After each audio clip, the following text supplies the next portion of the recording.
Good morning, my name is Andy. Welcome back to Electric Petrolhead. As you may have seen if you've seen my other videos, and if you haven't, please click subscribe and go and have a look around my channel. I have had quite a lot of time driving the Tesla Model 3, the Renault Zoe, I have a BMW i3, I used to have a Tesla Model S, I've driven the VW ID3 quite a lot. Just a handful of cars. So what I've been doing in this sort of recent little series is just covering the sort of comparisons between those cars. And today's the Model 3 versus the ID3. Hope you enjoy. So the first category we're looking at is looks. Now, I think the Model 3 has it. I know people diss the Model 3, but I just think there's something about Tesla that just looks right, and it looks fresh, and it doesn't look like it's been influenced by a history of a petrol sort of diesel company. The VW you look at and you think that's a really handsome car. It looks really well proportioned. I think the alloys are great. Yeah, it is a really good looking car. I just think that Model 3 has it just. However, it's personal, isn't it? So go to Tesla, go and test drive a Model 3. Go to VW, go and test drive an ID3 and see what you think. Next one is handling, and if you had asked me prior to driving the ID3 what was going to handle better, I would have said Tesla every day. It's very close in reality though. The ID3 is a really good handling car. Really good actually. I think it's a lot better than people will be expecting when they drive them. So on this one I'm going to cop out and say it's about the same. I think if you're on a long journey, I think you'd probably find the Model 3 would be slightly better handling, just 'cause it's a little bit bigger, but yeah, really, really close one. Go test drive them both. They're both great, really, really good cars. Now the next question is charging. Now on a charging speed level, the ID3 can charge at 100 kilowatts. So I'm not going to talk about home charging and slow charging because they're identical.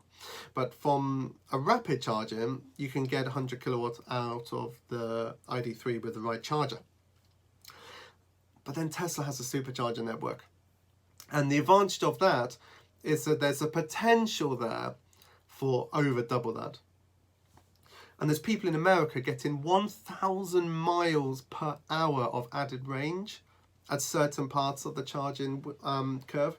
That's insane.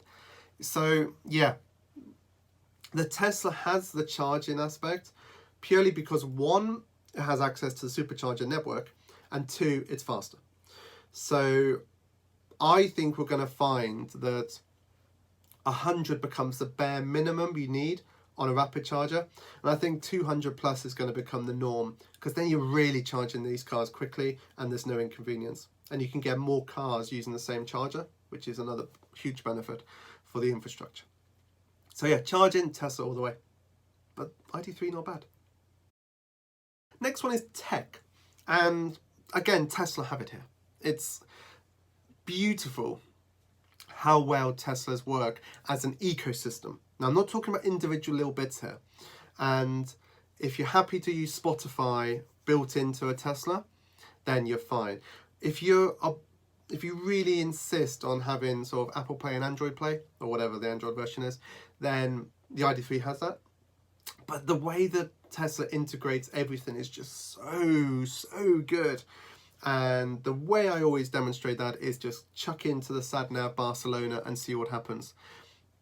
It routes you via Tesla superchargers, tells you how long to charge for. The whole ecosystem is done really well. There's a lot more tech in terms of understanding what the car's doing with Tesla. Overall experience of owning a Tesla from a technology point of view is just the best. It is really the best. And it's why I always have a little giggle when you sort of see people criticizing Tesla, because often they haven't lived with them for long enough, or even, at all. So you can't understand how good these cars are until you really start to do the road trips and live with the cars. So yeah, on terms of tech, Tesla. Next one is specialness. I want to think of a better word, but you know what I mean.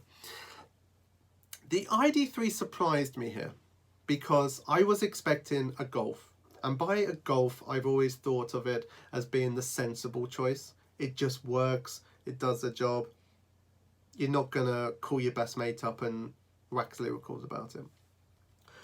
ID3 I think is a step above that. I think it really is a special car, and I enjoyed driving it for the few days I had it, and my wife and girls enjoyed it. You can change the colours inside the car and that type of stuff. My girls thought was amazing. But then Teslas are Teslas. I come across as a complete fanboy, but I really miss not having a Tesla. There's just something about them that gets under your skin, and everything else just seems completely rubbish in comparison. It's just special. And I know the build quality is not as good. If your priority is that nothing ever rattles and nothing ever goes wrong in terms of fit and finish, then go with the VW. It's going to be better built and it's going to be easier to live with. However, if you love your sort of little gadgets and things, and I just prefer the way it's just all touchscreen, except for a couple of buttons. The haptic stuff I didn't like that much in the ID3. Whereas on the Tesla, you've got that big screen in the center on, say, a Model 3. Quickly find the menus, and it's great. So I suppose, to be fair to the ID3, it's a little bit more sort of practical minded. The fact you've got those buttons there to turn the fogs on, for example, that's better. Going into a menu to get your fog lights is a faff and dangerous, really. You should just be able to get those quickly. Other than that, I just think in a specialness way, the Tesla has it. And the Owners Club is fantastic. Yeah, I've got to give it to Tesla again here. Next one is support. Now, this kind of comes back to the build quality and niggles thing. So there are some issues with the ID3. There's some videos that have been going viral about people who are having to have their cars sort of rescued by VW on the back of a low loader because it just stopped working. But then you get the same thing with Tesla. Tesla's build quality history is good but not great, and you do get some cars that are complete lemons. Tesla have done an interesting thing with their support, so after sales. So they have service centres dotted all over the country, but they also have what they call the Ranger system, and this is a modified Tesla Model S normally. Sometimes it's a van, but generally it's a modified Model S. And they come to your house or work and solve all these little problems. So that's really cool.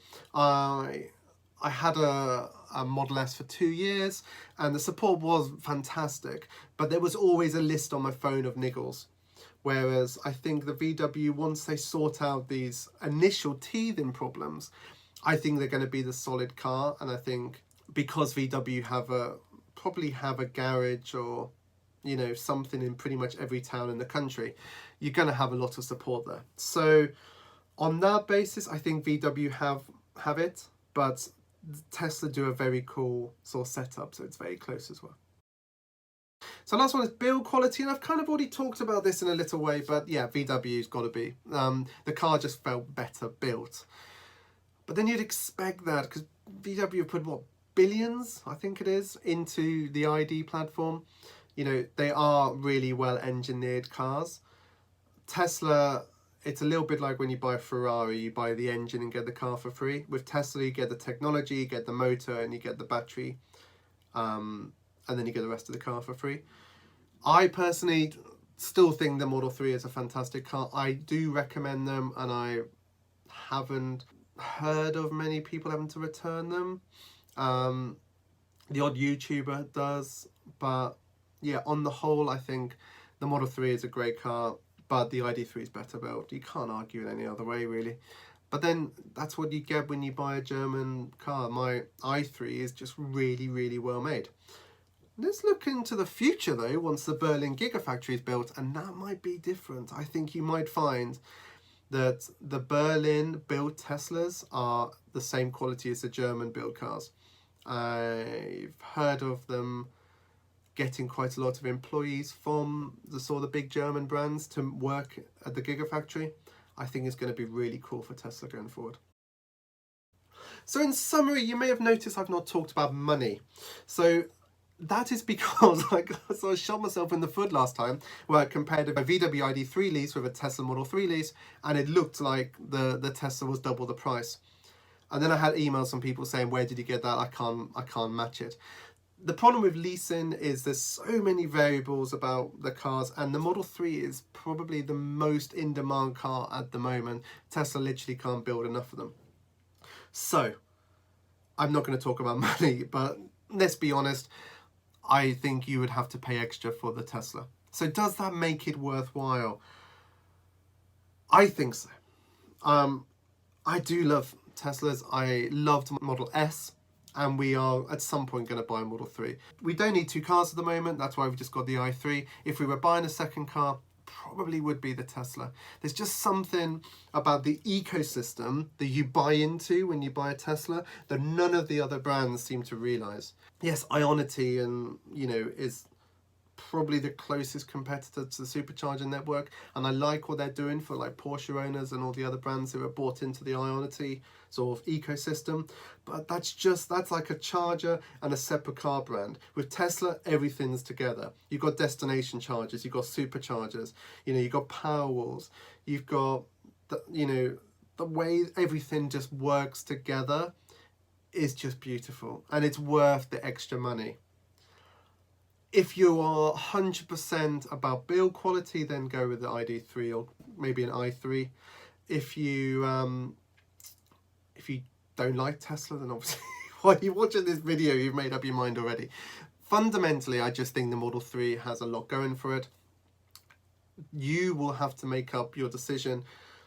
You'd have to make up your mind about whether it's worth the extra money, about whatever deals you can find when you are looking to buy them. I think there's definitely going to be a lot of people going Tesla if you do lots of long journeys. Just having the supercharger network and Ionity, Instavolt, Osprey, all the other sort of amazing car charging companies, it just gives you more options, and that's a good thing. And the way it routes via superchargers is really, really wonderful. If that's not a priority, you can't go wrong between the 2 cars. The ID3 really, really impressed me. I would highly recommend both. There's a good chance I might end up with both, because when the i3 sort of comes to 3 years old and the finance deal ends, we might end up just getting rid of it and moving into an ID3, because by then our sort of girls would be sort of getting up to sort of 8 years old, so they'll a little bit more independence. So yeah, might be a better car. But yeah, hope you've enjoyed this video. Please like and subscribe, comment below, drop me an email. I'm here if you need some advice. I'm very happy to help people get into electric cars.